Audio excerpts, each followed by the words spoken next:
Bismillahirrahmanirrahim. Assalamu alaikum class. I'm your instructor Zia Hamid. I hope that you're doing well. I welcome you to English grade 6 video lessons. Now in this video lesson series, we are on our unit number 4 and we are going to cover the competency of reading and critical thinking. And this is our lecture number 4A. Now we are going to talk about structure of a poem. Now this is extracted from our student learning outcome. Let's see what is our SLO so that we can achieve it quite well at the end of our lesson. So our SLO is explain how the series of chapters, scenes, or stanzas fit together to provide the overall structure of a particular story, drama, or a poem. So my dear learners, in this SLO specifically, in this video lesson, we are only discussing about stanzas, how they fit together to provide the overall structure of a particular poem. So we are going to see the relationship between these two and also the structure, how it contributes to the poem. And we will be dealing with the rest of the keywords and the same SLO with other things in any other later video lesson. So this is our breakdown of our students learning outcome.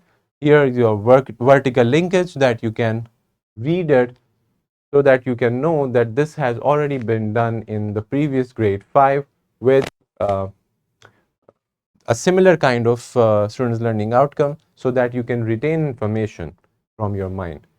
So for your brainstorming activity today, here in front of you is a 2-stanza poem. Now all you need to do is read the poem silently, focusing on understanding the overall meaning and getting a feel for the language. I want you to pause the video, read the poem and think about it silently and then discuss it with your fellows and your teacher that how does the language is contributing to the overall structure of the poem. Good. Let's move on to our topic, which is about understanding the overall structure of a poem. Now here, let's see that each poem that we are having in front of us is conveying the messages or intentions of the poet, and these may be explicit, which we say obvious, or implicit, which we call implied. The theme is the central idea of a poem.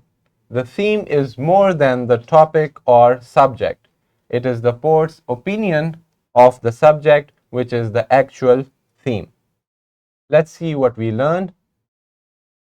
We see that every poem conveys the message, and every poem is conveying a message and also intentions of the poet who has written the poem. And these may be very much obvious right in front of you or implied, which means you have to look for them.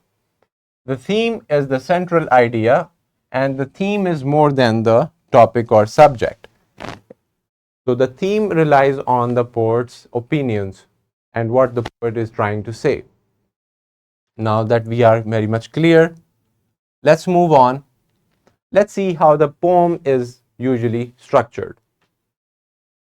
So a poem is often divided into different stanzas, each of which serves a specific purpose in contributing to the poem's overall theme, tone, or progression.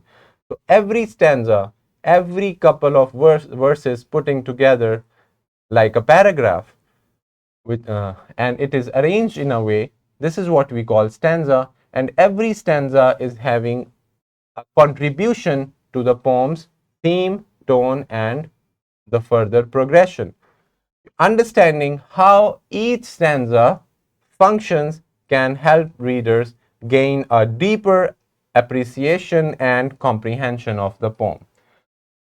Now, understanding every stanza of the poem is very much important because each stanza is contributing to the language and to the structure of the poem. It also is adding in the theme of the poem. So, you know that in a poem, you see lines, they are called verses, and few of them coming together make a stanza, and a poem can have one stanza or more than one. So this is how the poem is structured, and they are actually contributing to our theme and our message. Now, let's see how each stanza contributes to these elements. So, contribution to the theme is happening when the theme of a poem is its central idea or message. Each stanza can introduce, develop, or reinforce the theme. Now, every stanza of the poem is actually talking about the theme of the poem, and it's actually contributing to the development of the theme. The opening stanza, the number one stanza of the poem, often sets the stage by introducing the theme. It means you can find the theme in the very first stanza.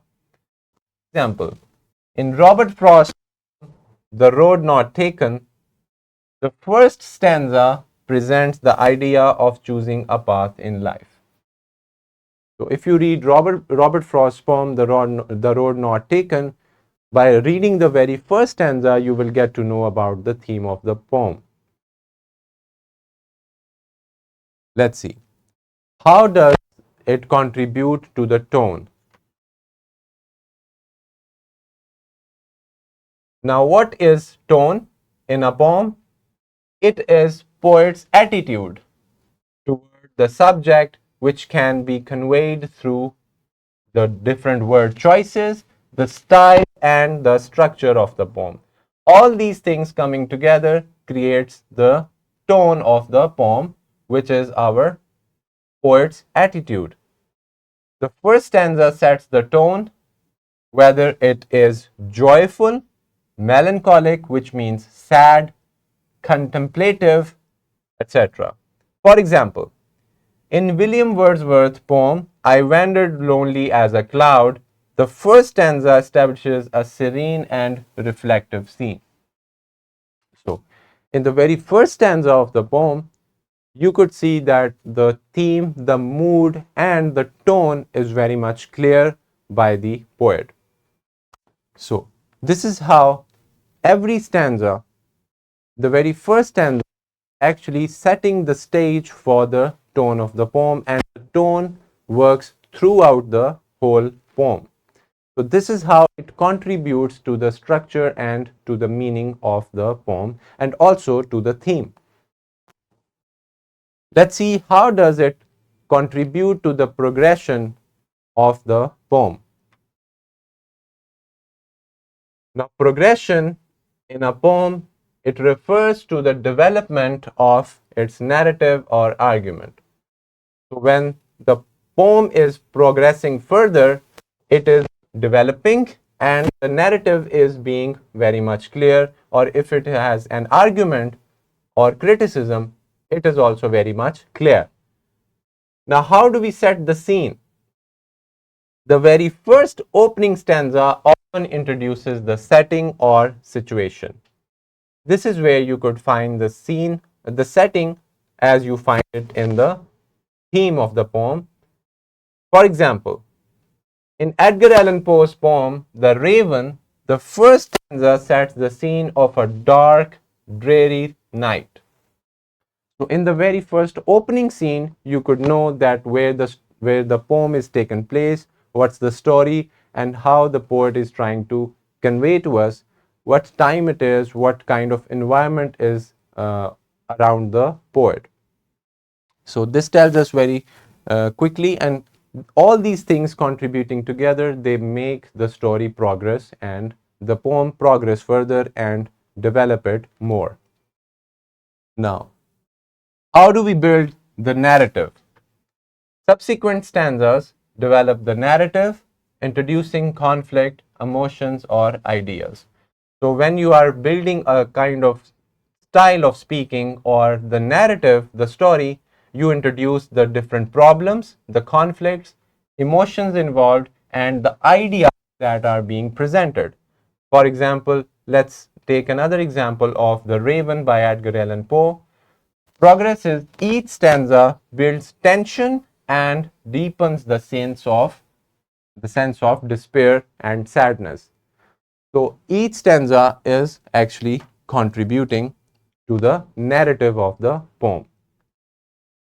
Now, let's conclude all the things we learned about the structure of a poem. Now, each stanza in a poem plays a crucial role, a very important role in building the overall structure of the poem.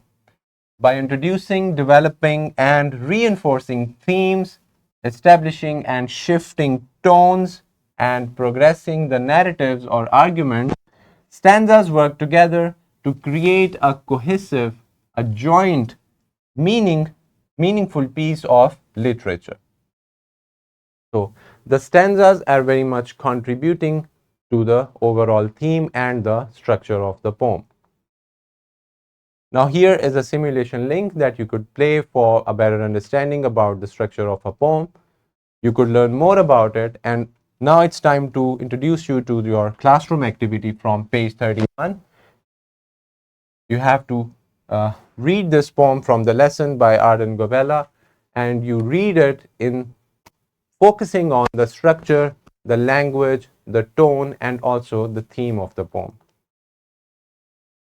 Here is your worksheet attached for your better understanding. For your homework, you have to read a few poems of any choice and observe the structure of a poem, how each element contributing to its main idea.